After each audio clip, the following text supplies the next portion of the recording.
وَلَقَدْ عَلِمْتُمُ الَّذِينَ اعْتَدَوْا مِنْكُمْ فِي السَّبْتِ فَقُلْنَا لَهُمْ كُونُوا قِرَدَةً خَاسِئِينَ آمنت باللہ صدق اللہ العظیم وبلغنا رسولہ النبی الکریم ونحن علی ذلک لمن الشاہدین والشاکرین والحمد للہ رب العالمین۔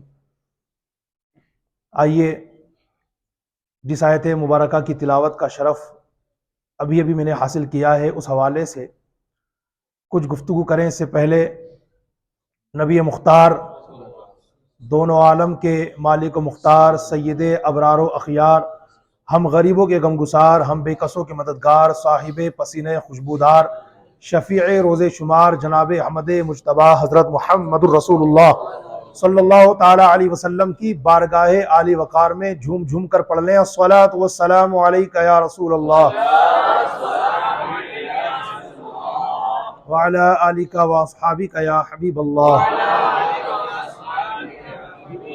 الصلاۃ والسلام علیک یا نبی اللہ وعلی آلک واصحابک یا نور اللہ صلی اللہ تعالی علیہ وسلم۔ نویت سنت الاعتکاف۔ گزشتہ جمعے کو جب 2022 کا سال مکمل ہونے کو تھا، اس وقت میرا موضوع تھا 70,000 مردے کیسے زندہ ہوئے، جس میں ہم نے آپ کے سامنے اللہ تبارک و تعالیٰ کے ایک برگزیدہ نبی حضرت حزقیل علیہ السلام اور ان کی قوم کا ذکر کیا تھا۔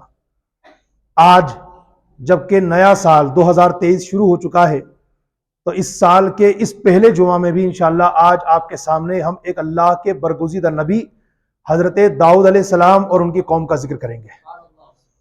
اور آج کے ہمارے بیان کا موضوع ہے 12,000 یہودی بندر بن گئے،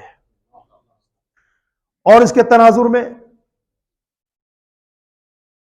سردی کے موسم میں مسلمان، ہندو، سکھ، عیسائی، بلکہ ہر دھرم، ہر مذہب، ہر کمیونٹی کا آدمی جس تہوار کو مناتا ہے تو اسے قرآن و حدیث کی روشنی میں انشاءاللہ بیان کرنے کی سعادت حاصل کریں گے۔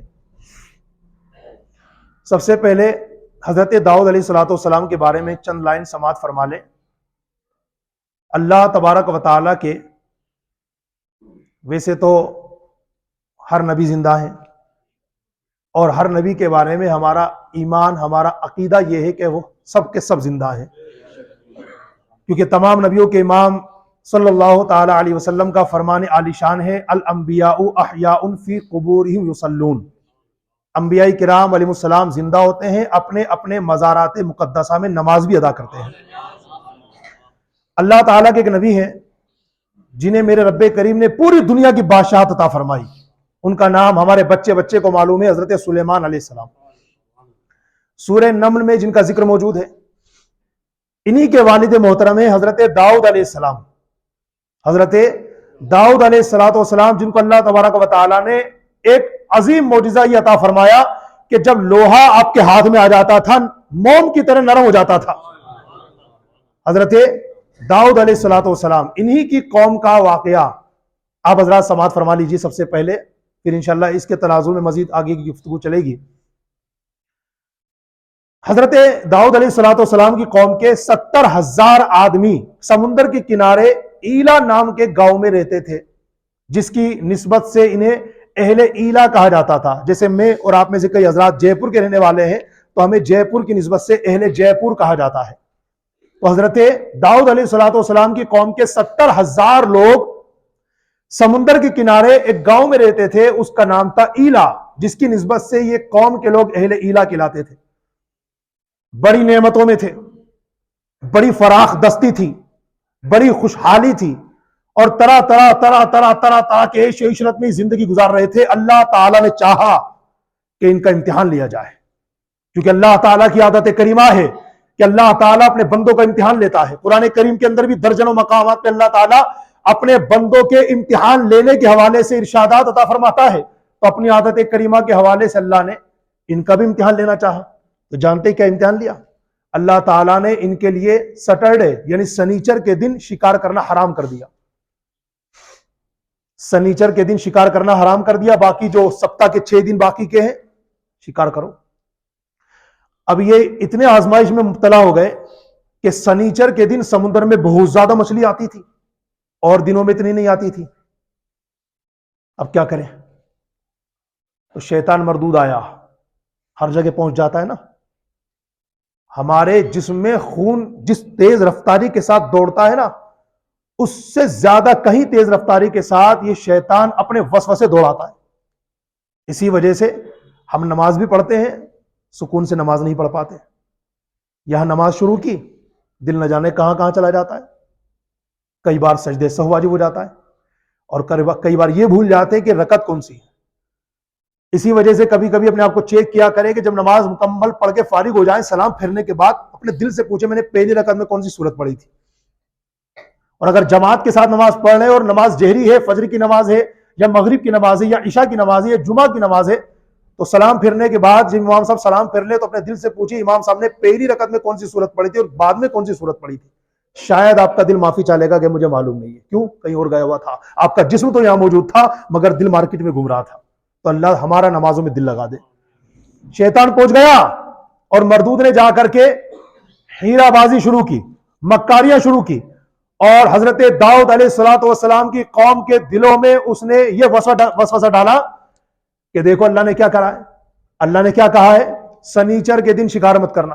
تو تم ایک کام کرو، سمندر میں سے کچھ نالیاں نکال لو، نالیاں نکال لو، خشکی میں چند حوض بنا لو. سنیچر کے دن نالیاں کھول دینا، جب خوب حوض کے اندر مچھلی آ جائیں بند کر دینا. سانپ بھی مر جائے گا، لاٹھی بھی نہیں ٹوٹے گی، مطلب شکار بھی ہو جائے گا اور شکار کہلائے گا بھی نہیں. یہ اس نے ہیلا بازیاں سکھائی. شیطان مردود بہت بڑا مردود ہے.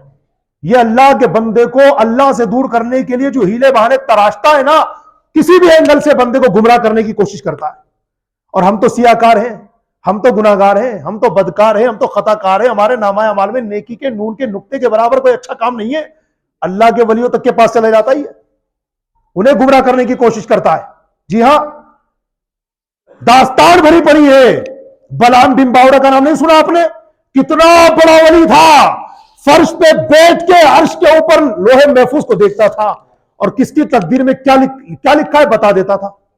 اب دیکھ لیجیے آپ، اس شیطان نے اس کو بھی گمراہ کر دیا. میرے حضور سراپا نور فیض گنجور شاہ غیور صلی اللہ علیہ وسلم فرماتے بلعام بن باورا قیامت کے دن کتے کی شکل میں جہنم میں جائے گا. اس لیے شیطان مردود سے اللہ کی پناہ مانگتے رہیے.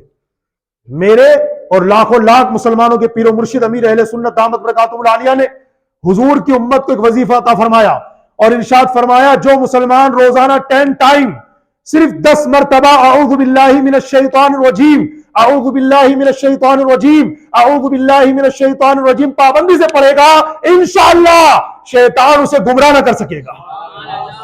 تو روزانہ عادت بنائیے. اس کا کوئی ٹائم فکس نہیں ہے کہ فجر بعد پڑھیں کہ ظہر بعد پڑھیں کہ عصر بعد پڑھیں کہ مغرب بعد پڑھیں کہ عشاء کے بعد پڑھیں، جب آپ کو ٹائم مل جائے، مگر پابندی سے پڑھیں. ایک دن کی بھی بیچ میں ناغہ نہ کریں انشاءاللہ. تو شیطان مردود کے مکر و فریب سے، اس کے وسوسے سے اللہ ہماری حفاظت فرمائے گا. تو جناب والا حضرت داؤد علیہ السلام کی قوم کے پاس مردود شیطان پہنچا اور انہیں ہیلا سجھایا کہ سمندر سے کچھ نالیاں بنا لو، کھول دو نالیاں، جب بہت ساری مچھلیاں حوض میں آ جائیں بند کر دو. انہوں نے کر لیا یہ کام. اس وقت حضرت داؤد علیہ السلام کی قوم 3 گروپس میں بٹ گئی، 3 گروہ میں ڈیوائیڈ ہو گئی.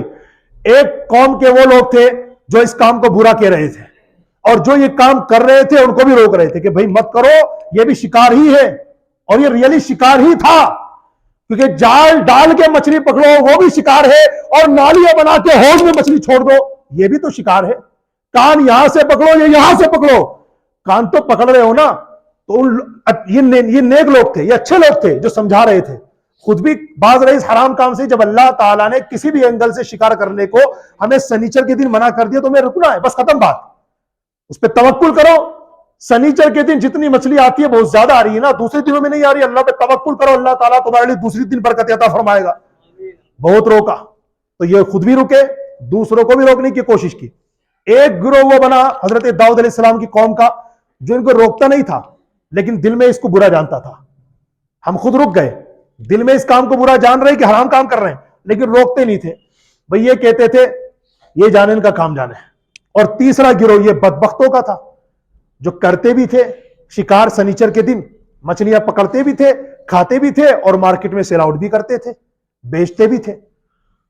خیر, جب یہ لوگ منع کرنے کے باوجود نہیں مانے تو یہ دو گروپ کے جو لوگ تھے, نیک لوگ, جنہوں نے روکا اور جنہوں نے صرف دل میں برا جانا, ان لوگوں نے یہ ڈیسیژن لیا میٹنگ کر کے کہ بھائی اب ان لوگوں سے ہمارا کوئی رشتہ ناتا نہیں ہے. یہ بھلے ہمارے رشتہ دار ہو, یہ بھلے ہمارے گھر کے ہوں, ان سے بھلے ہماری گھر گرستی چلتی ہو, لیکن انہوں نے چونکہ اللہ کے نبی کی نافرمانی کی ہے اس لیے ان سے ہمارا اس وقت تک کوئی رشتہ نہیں ہوگا جب تک کہ توبہ نہ کر لیں. اور وہ لوگ توبہ کرنے پر ایگری نہیں تھے. تو ان لوگوں نے ڈیسیژن لے کر کے کیا کیا, اپنے گاؤں کے دو حصے کر دیے, بیچ میں دیوار کھینچ دی. ادھر رہیں گے حضرت داؤد علیہ السلام کی بات ماننے والے لوگ, ادھر رہیں گے اللہ تعالیٰ کا حکم ماننے والے لوگ, ادھر رہیں گے سنیچر کے دن شکار سے باز رہنے والے لوگ, اور ادھر رہیں گے حضرت داؤد علیہ السلام کے فرمان کو نہ ماننے والے لوگ, اللہ کی نافرمانی کرنے والے لوگ اور سنیچر کے دن شکار کرنے والے لوگ. بیچ میں دیوار کھینچ دی اور آخر میں ایک دروازہ بنا دیا تاکہ اگر کوئی ضروری کام ہو ہمیں ان سے یا ان سے ہمیں, تو ادھر کبھی چلو راستہ کھول دیتے ہیں تاکہ آنا جانا لگا رہے اگر کوئی ضروری کام ہو تو, ورنہ ان کا سوشل بائیکاٹ کر دیا. ٹھیک ہے صاحب, حضرت داؤد علیہ السلام نے بھی بد دعا کر دی اس قوم کے لیے جنہوں نے اللہ کے منع کرنے کے باوجود سنیچر کے دن شکار کیا تھا. دن بیتتے گئے, ایک ٹائم وہ بھی آیا کہ ادھر سے یعنی اس گنہگار پارٹی کی طرف سے سنیچر کے دن شکار کرنے والوں ان بدبختوں کی طرف سے کوئی آواز نہیں آ رہی, نہ کوئی آتا جاتا دکھ رہا. تو ان نیک لوگوں نے سوچا ہو کیا گیا, تو کچھ نیک لوگوں نے دیوار پہ چڑھ کے دیکھا, جو بیچ میں سے دیوار کھینچ دی تھی نا گاؤں کے سینٹر میں کہ اب یہ لوگ الگ ہیں اپن لوگ الگ ہیں.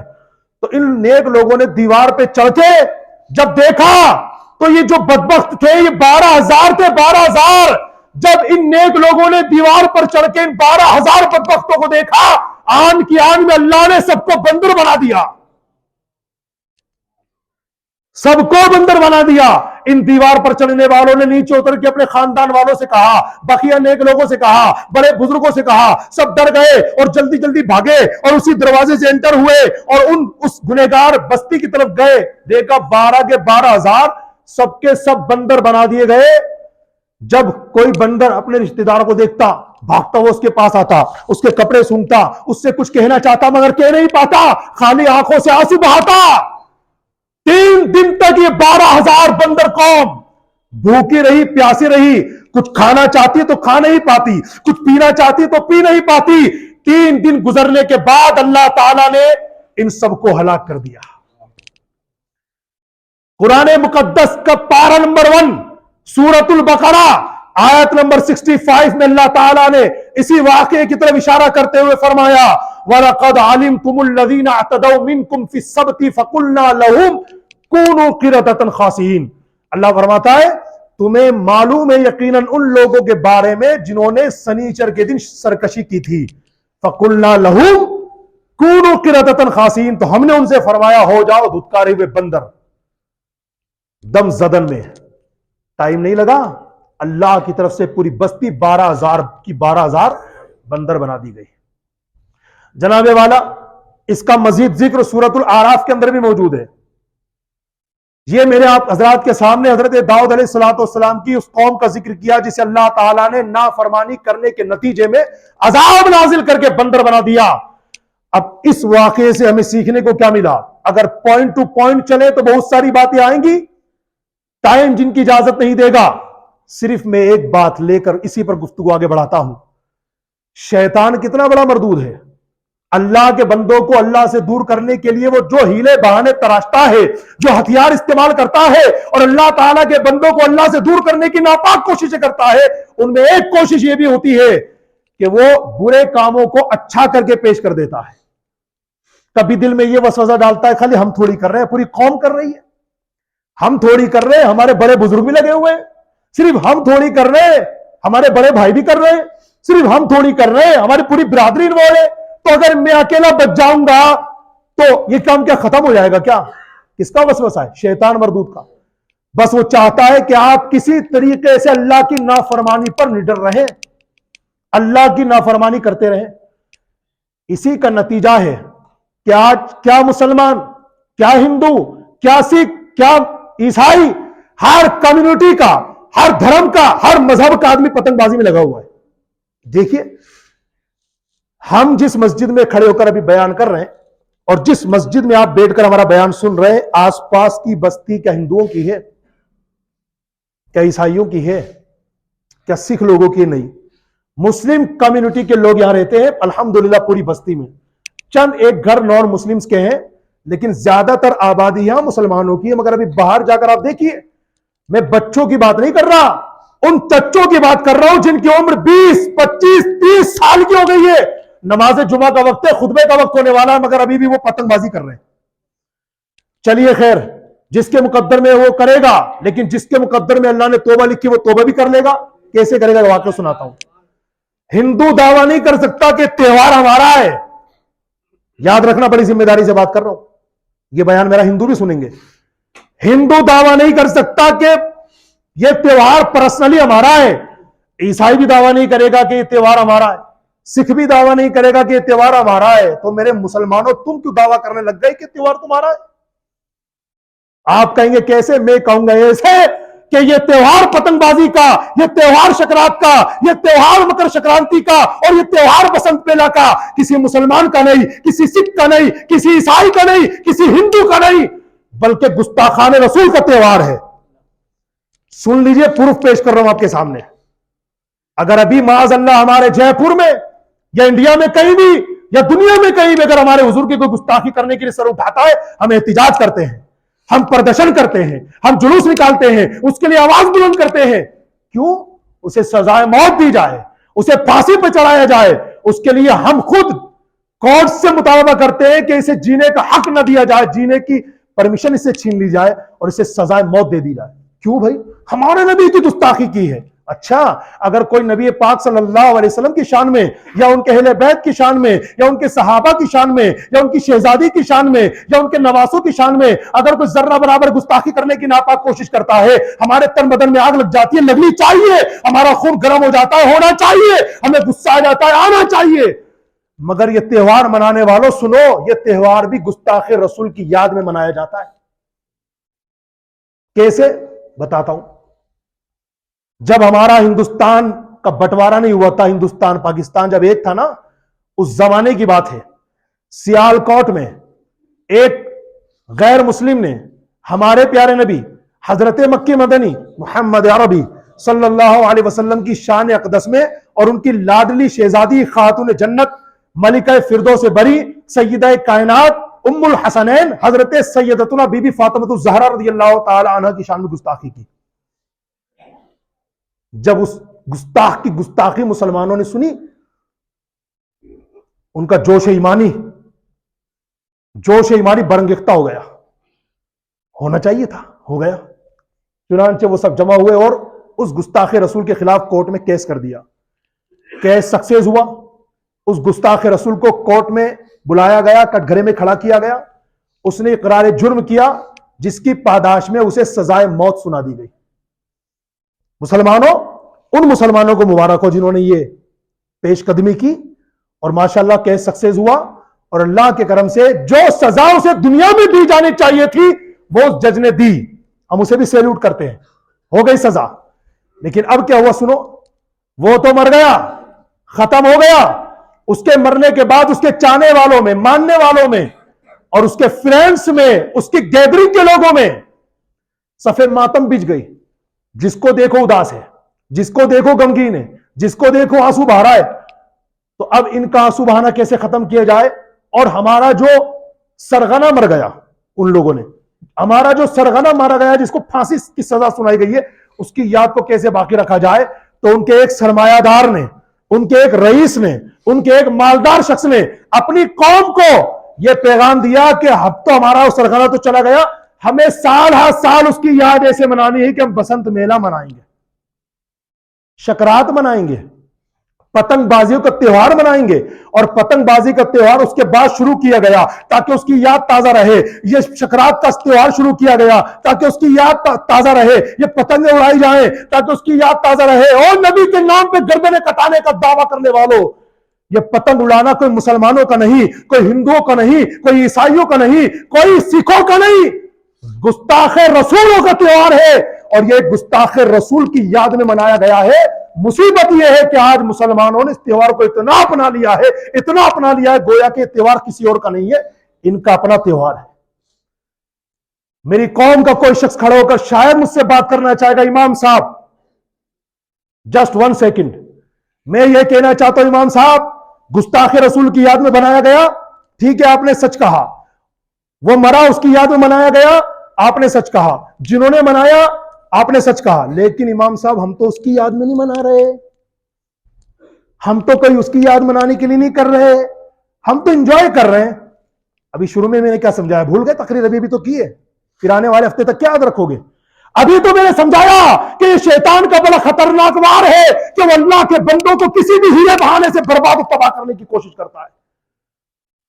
اگر آپ کی بات اگر سویکار کر لی جائے، آپ کا اگر یہ سینٹینس ایکسپٹ کر لیا جائے، تو پھر میں آپ سے ہاتھ جوڑ کے کہتا ہوں یہ زہر ہے، کھا لیجیے، خودکشی کی نیت مت کرنا، کھا لیجیے، ٹیسٹ کی نیت کر لیجیے، لیجیے نا، آپ کیوں میں منہ نہیں کھول رہے آپ؟ کیونکہ آپ جانتے ہیں کہ خودکشی کی نیت سے کوئی کھائے گا اس کا بھی وہی انتم سنسکار ہے، اور کوئی ٹیسٹ کرنے کی نیت سے کھائے گا وہ بھی قبر میں چلا جائے گا۔ تو اس لیے میرے بھائیوں، شیطان کے بہکاووں میں مت آئیے۔ ہم اپنا مال جو اللہ کی طرف سے ہم کو مل رہا ہے، کتنی محنت کرتے ہیں اس مال کے لیے، اور آج مسلمانوں کا کروڑ روپیہ مجموعی طور پر بات کر رہا ہوں، ہمارے مسلمانوں کا کروڑ روپیہ اس حرام اور ناجائز کام میں صرف ہو رہا ہے۔ کتنا اچھا ہوتا اگر یہ سارے مسلمان یکجٹ ہو کر کے، متحد ہو کر، ایک ہو کر، اتفاق کے ساتھ 1 کروڑ روپے جمع کر کے اس کا ایک تاج الشریعہ ہاسپٹل بنا دیتے، غریب نواز کالج کھول لیتے، غوث اعظم اسکول کھول لیتے۔ خالی بزرگوں کے نام پہ ہمیں لنگر کھانے جن کے لیے ہم پیدا ہوئے، معاف کرنا، بس ہمارا ان سے یہی تعلق ہے، ہم ان کے نام پہ لنگر کھاتے، باقی ان کے نام پہ قرآن شریف بھی ہم سے مسجد نہیں رکھا جاتا، ایک قرآن شریف ہم ان کے لیے جامعۃ المدینہ میں نہیں رکھ سکتے، ایک قرآن شریف ان کے لیے ہم کسی مدرسے کو نہیں دے سکتے۔ ہاں لنگر بنانا ہو تو آ جاؤ بھائی، لنگر شریف کا بھی اگر مسئلہ میں ڈیٹیل کے ساتھ بیان کروں تو کافی ٹائم چاہیے، مگر ایک صرف حدیث شریف سن لیجئے، میرے پیارے نبی صلی اللہ علیہ وسلم نے کھانا کھلانے والوں سے فرمایا کہ کھانا کھلانا جنت واجب کرنے والے کاموں میں سے ہے۔ سنیے، اور لنگر بنانے والوں السلام علیکم، مبارک ہو، یہ اپنے دوستوں کو بلا کر کے دسترخوان وسیع کرنے والوں السلام علیکم۔ لیکن اتنا سن لو، ہمارے حضور نے آگے یہ بھی ارشاد فرمایا ہے کہ کوشش کرو تمہارا کھانا فاسق لوگ نہ کھائیں، نیک لوگ کھائیں۔ میری بات سمجھے آپ؟ یعنی ہم کھانا کیوں کھاتے ہیں؟ ہمارے جسم میں انرجی آتی ہے، طاقت آتی ہے، پاور آتا ہے، قوت حاصل ہوتی ہے، ہمارے جسم کو طاقت حاصل ہوتی ہے۔ اب ہم اس طاقت کے ذریعے کچھ کام کریں گے۔ اگر ہمارا کھانا کسی فاسق نے کھایا، ہمارا کھانا کسی کرکٹر نے کھایا، ہمارا کھانا کسی فٹ بال کھیلنے والے نے کھایا، ہمارا کھانا کسی وغیرہ وغیرہ جتنے بھی ناجائز حرام کام کرنے والے لوگ ہیں ان لوگوں نے کھایا، بھلے مسلمان ہیں، لیکن آپ کے کھانے کے ذریعے انہیں طاقت ملی، اور یہ طاقت اب کہاں صرف کریں گے؟ آپ کے کھانے کے ذریعے ان کے جسموں میں جو طاقت آئی یہ وہ کہاں صرف کریں گے؟ انہی ناجائز کاموں میں جن میں یہ انوالو ہوتے ہیں، انہی گناہ کے کاموں میں جن میں انوالو ہوتے ہیں۔ اور اگر آپ کا کھانا ایک نمازی نے کھایا، کہیے سبحان اللہ، اگر آپ کا لنگر کسی پرہیزگار نے کھایا، آپ کا کھانا کسی متقی نے کھایا، آپ کا کھانا کسی تہجد گزار نے کھایا، آپ کا کھانا اللہ کی کسی نیک بندے نے کھایا، اس کا کام کیا ہے؟ کام کیا ہے اس کا؟ وہ تلاوت قرآن میں رہتا ہے، وہ تہجد پڑھتا ہے، وہ اللہ کی نمازیں پڑھتا ہے، وہ سجدے کرتا ہے، وہ مسجد میں آنا جانا اس کا لگا رہتا ہے۔ تو آپ کے کھانے سے ملنے والی طاقت اس کے جسم میں گئی، اور اسی طاقت کے ذریعے اس نے اللہ کو سجدہ کیا۔ اب پتا کیا ہوگا؟ آپ کے کھانے کی طاقت جب تک اس کے جسم میں رہے گی، آپ چاہے زمین کے اوپر رہے، زمین کے اندر رہے، آپ کے لیے نامہ اعمال میں نیکی کا میٹر چلتا رہے گا۔ کھلائیے لنگر، مگر سلیکشن کیجئے کہ لنگر کسے کھلانا چاہیے اور کسے نہیں۔ اب آپ کہیں گے مطلب کہ ہم گنہگار ہو رہے ہیں اگر ہم داڑھی منڈوں کو کھلا رہے ہیں، بے نمازی کو کھلا رہے ہیں؟ میں نے کب کہا؟ میں نے تو حضور کی حدیث پڑھ کے سنائی ہے، اور حضور علیہ السلام نے فرمایا کوشش کرو کہ تمہارا کھانا نیک لوگ کھائیں، یہ ہمارے حضور کی حدیث ہے۔ ہمیں بھی کوشش کرنی چاہیے. خیر بات کہاں سے نکلی کہاں پہنچی؟ اب سنیے. قیامت کے دن میرے حضور فرماتے ہیں قیامت کے دن تانبے کی دیکھتی ہوئی زمین سے کوئی آدمی اس وقت تک پاؤں اوپر نہیں کر سکے گا جب تک اللہ کی بارگاہ میں ان 5 سوال کے جواب نہیں دے لے گا. سنیے, ہم سب نے سنا ہے قبر میں 3 سوال ہوں گے. من ربک ما دینک ما کنت تقول فی حق ھذا الرجل. جی ہاں, یہ قبر کے سوالات ہیں. میرے حضور قیامت کے سوالات کے بارے میں فرما رہے ہیں. نمبر 1 5 سوال ہوں گے. پہلا سوال ہوگا زندگی کیسے بسر کی, زندگی کیسے بسر کی. نمبر 2 جوانی کیسے گزاری. نمبر 3 مال کہاں سے کمایا. نمبر 4 مال کہاں خرچ کیا. نمبر 5 اپنے علم کے مطابق کہاں تک عمل کیا. یہ 5 سوال قیامت کے دن مجھ سے بھی اور آپ میں ہر ایک سے ہونے. ایمانداری سے بتائیے ہمارے پاس ان 5 سوالوں کے جوابات کی کیا تیاری ہے. اور دیکھو ہمارے حضور کتنے پیارے ہیں, ہمارے حضور کتنے مہربان ہیں. آپ نے بھی اسکول پڑھا ہے, ہم بھی اسکول جاتے تھے. آپ کے بچے مدرسے پڑھتے ہیں, ہم بھی مدرسے جاتے تھے. اسکول میں, مدرسے میں, جامعہ میں جب ایگزامیشن کا موقع آتا ہے تو کوئی بھی ٹیچر بچے کو بلا کے پہلے پرچہ آؤٹ نہیں کرتے. دیکھو بیٹا تیاری کر لو, نمبر 1 نمبر 2 دیکھو یہ 10 کوشچن آنے والے. کیا کوئی کرتا ہے؟ اگر کوئی ٹیچر ایسا کرے تو ہیڈ ماسٹر صاحب انہیں استعفیٰ دے دیں گے, جائیے یہاں سے, اب تو بچوں کا بھوشیہ خراب کر رہے ہیں. تو ایسے پرچہ کوئی آؤٹ نہیں کرتا. لیکن ہمارے حضور ہم پر کتنے مہربان ہیں. قرآن کریم کی سورۃ التوبہ کی آیت آخری آیت میں بتا رہی ہے ہمارے حضور اتنے مہربان ہیں. بالمؤمنین رؤوف الرحیم, مومنوں پر حد درجہ مہربان ہے, بڑی کرم نوازی کرنے والے ہیں. تو میرے آقا نے کرم نوازی فرماتے ہوئے ہمیں پرچہ پہلے دکھا دیا.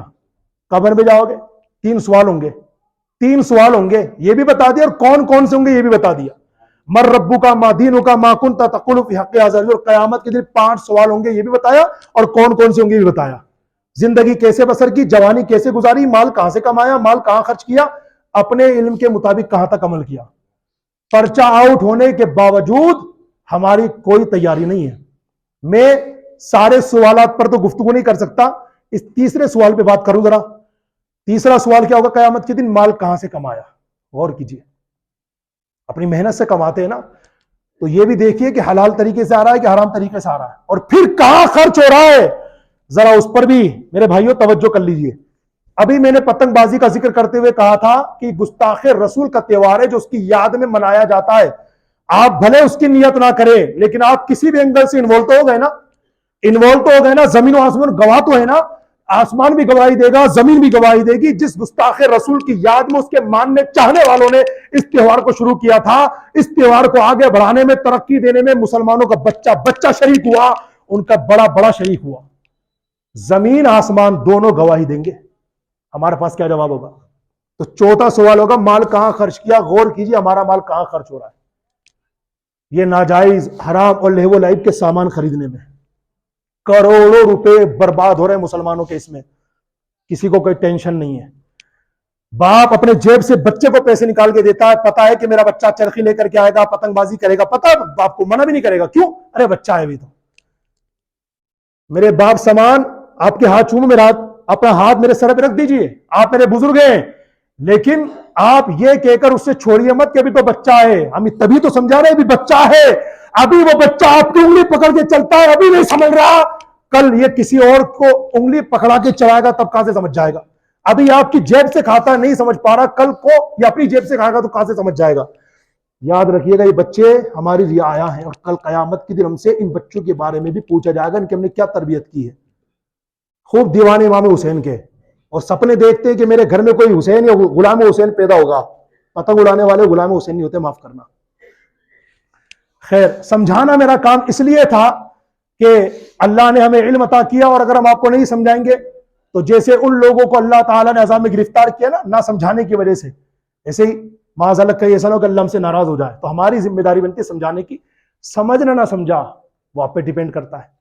سچ بولا اگر میں نے اللہ کے گھر میں کھڑے ہو کر کے, سچ بولا اگر لگ رہا ہے آپ کو ہاں سچ ہے, مان لیجیے بھائی.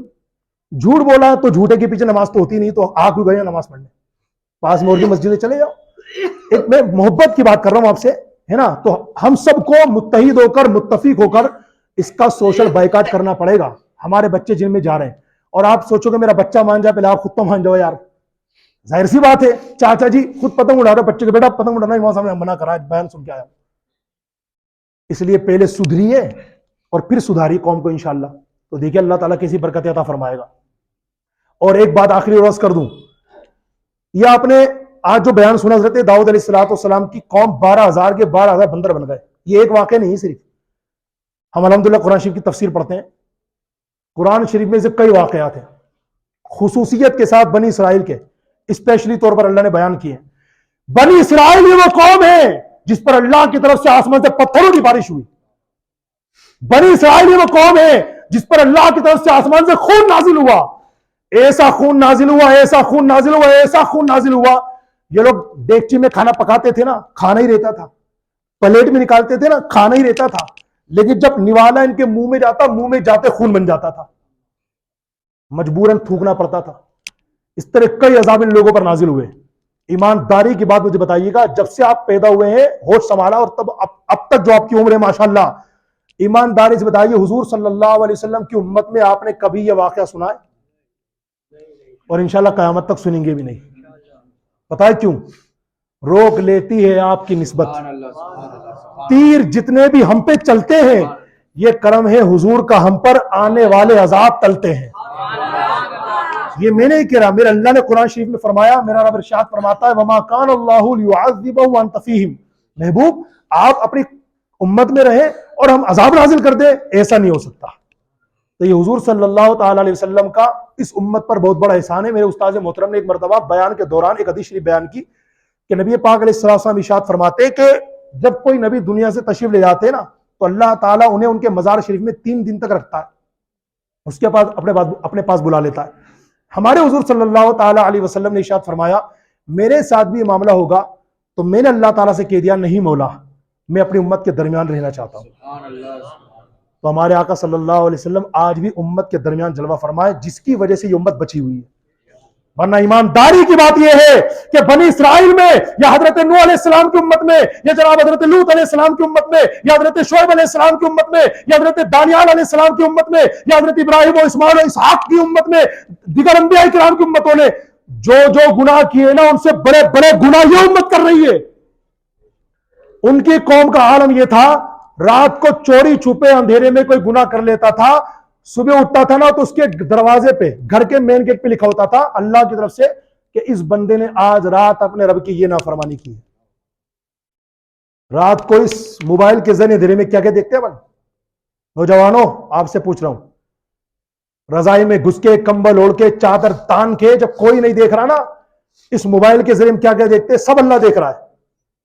لیکن اللہ نے قسم خدا کی کیسی عزت اللہ نے رکھ رکھی ہے ہماری، رات کو پوری رات اس سوشل میڈیا پر گزارے ہم نے گندے گندے مناظر دیکھ کر کے، صبح ہوتی ہے وہی حال چال، السلام علیکم خیریت سے، وعلیکم السلام. کیسے اللہ نے عزت رکھی. وہ لوگ تباہ کر دیے گئے، برباد کر دیے گئے، مار دیے گئے، ہلاک کر دیے گئے، اور ہم کل جو عزت تھی اللہ نے اور عزت دی. اس کے باوجود نہیں سدھر رہے تو یاد رکھنا یہ بھی اللہ کا قانون ہے، اللہ تعالیٰ اپنے بندوں کو ڈھیل دیتا ہے. بندے توبہ کر لے، توبہ کر لے، توبہ کر لے، لیکن جب اس کا سر سے بھی اوپر پانی چڑھ جاتا ہے نا، یہ توبہ نہیں کرتا تو پھر اللہ تبارک و تعالیٰ کا عذاب نازل ہو جاتا ہے. اس کو طرح طرح کی بیماریوں میں، طرح طرح کی آزمائش میں اللہ کی طرف سے مبتلا کر دیا جاتا ہے. اب بندہ سر پٹکتا ہے، سر پٹکتا ہے، سر پٹکتا ہے، آنسو بہاتا ہے، ہاتھ جوڑتا ہے، گر اڑاتا ہے، مگر اس کی توبہ اللہ کی بارگاہ میں قبول نہیں ہوتی. اس لیے میری گزارش ہے، یہ وقت اللہ نہ کرے ہمارے اوپر آ جائے، سنبھل جائیے، سنبھل جائیے. حضور کی امت میں ہے، اللہ کا شکر ادا کیجئے کہ حضور کے صدقے میں اللہ کے عذاب سے بچے ہوئے ہیں. لیکن مرنا تو سب نے ہے، گزشتہ جمعے کو بھی سمجھایا تھا، مرنا تو ہے، قبر میں اترنا تو ہے، اپنی کرنے کا پھل بھگتنا تو ہے. تو پھر یہ دوست جن کے لیے ہم نے پتنگیں اڑائی، معاف کرنا، یہ دوست جن کے لیے ہم نے اللہ کی حرام کردہ چیزوں کو حلال کر ڈالا، معاف کرنا، یہ دوست جن کی وجہ سے ہم نے معاذ اللہ نہ جائز کی پرواہ کی، نہ ناجائز کی پرواہ کی، نہ صحیح کی پرواہ کی، نہ غلط کی پرواہ کی، یہ دوست بھی دوستی ایسے نبھائیں گے جب قبر میں دفن کر دیں گے تو مٹی ڈالیں گے. منہا خلقناکم وفیہا نعیدکم ومنہا نخرجکم تارۃ اخری. اور آپ کا کوئی بھی بیسٹ فرینڈ ہو، کوئی بھی کتنا پکا دوست ہو، وہ آپ کے غم میں اور آپ کی جدائی میں اپنے کاروبار کو الوداع ٹاٹا بائے بائے نہیں کر دے گا. 3 دن زیادہ تو چھٹی کرے گا آپ کے غم میں، کیونکہ تیجے کی فاتحہ بھی تو ہوگی نا گھر پہ، اسے بھی کھانا ہے، جا کر کے کھانا وہی کھائے گا. وہ بھی 3 دن بس اپنا کاروبار بند رکھے گا، چوتھے دن اس کو بھی آفس جانا ہے. تو دنیا بھائی صاحب کسی کی نہیں ہوئی ہے، تو اس دنیا کے چکر میں آ کے اپنے مہربان رب کو ناراض مت کرو۔ یہ میرے آج کے بیان کا آخری انمول پوائنٹ ہے کہ کسی کے دباؤ یا کسی کی باتوں یا کسی کی محبت یا کسی کے پیار اور جھانسے میں آ کر کے اپنے پیارے پیارے مہربان رب کو ناراض مت کرو۔ ہماری ماؤں سے زیادہ شفقت فرمانے والے رسول پاک کو ناراض مت کرو۔ اسی میں ہماری بھلائی، اسی میں ہماری کامیابی، اسی میں ہماری فتح و نصرت ہے۔ اللہ تعالیٰ کی بارگاہ میں دعا ہے ہمیں اللہ کہنے سننے زیادہ عمل کی توفیق سے نوازے۔